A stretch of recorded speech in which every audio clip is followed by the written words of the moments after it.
We are doing an introduction to the novel Anna of Byzantium today. So here are some things to know before we read.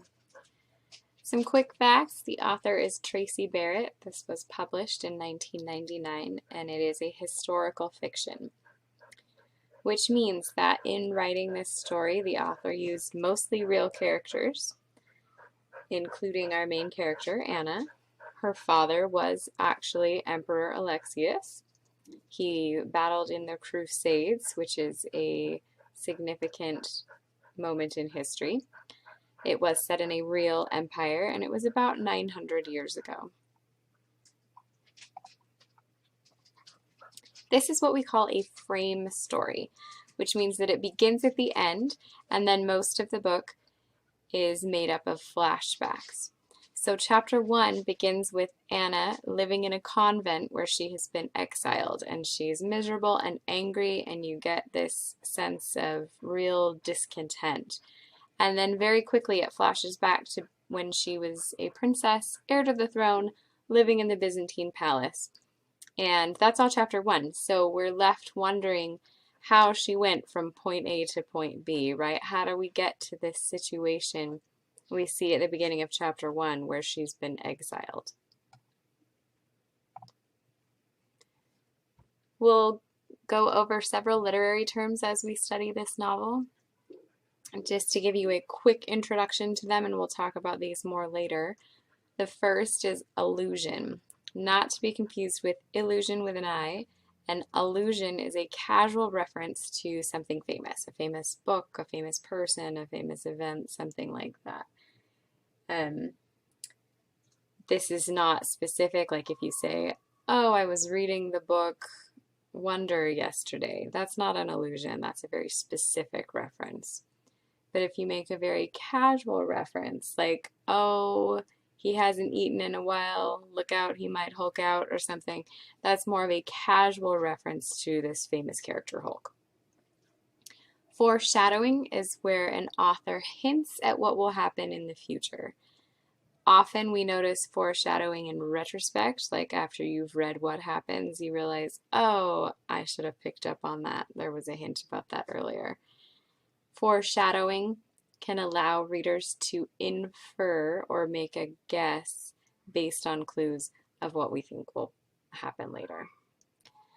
Hamartia is a term for a fatal flaw leading to the downfall of a tragic hero or heroine. So where we have a main character who doesn't end up as successful as perhaps they might have liked, right? This is the thing that causes their downfall.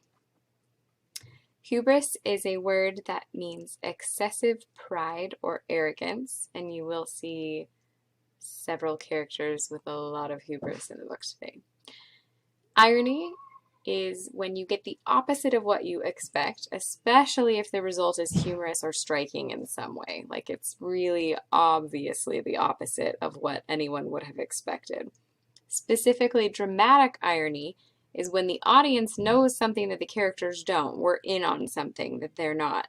And so while the characters might get an unexpected outcome where it's ironic for them, it's the exact opposite, we would have expected it because we knew something they didn't. So that's what we call dramatic irony. And the last one is setting, which hopefully you've heard before. The setting of a story encompasses both the time and the place. The setting affects what happens in a story because they might speak differently, they might act differently. The circumstances in which they live impact what they are able to do or how they respond to conflict. And lastly, a theme is an author's message. So this is what you kind of get out of the book. It's different from a moral. A moral is what to do. It's like advice. A theme is more a statement of truth, but something that people universally can look at and say, oh yeah, I can see the truth in that, right? Across cultures, across time periods. And so books that are classic tend to be books with really timeless themes. In Anna of Byzantium, there are a number of themes. These are just some examples of themes that you might notice.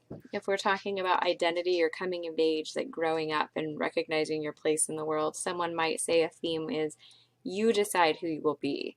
That identity is, albeit complicated, a choice that you're able to make. Power is a common theme in literature. After reading this book, some people might feel that a statement of truth we get from here is that those who seek only power may find it as difficult to obtain, but even harder to maintain. And lastly, vengeance. We see in this novel that revenge isn't always sweet.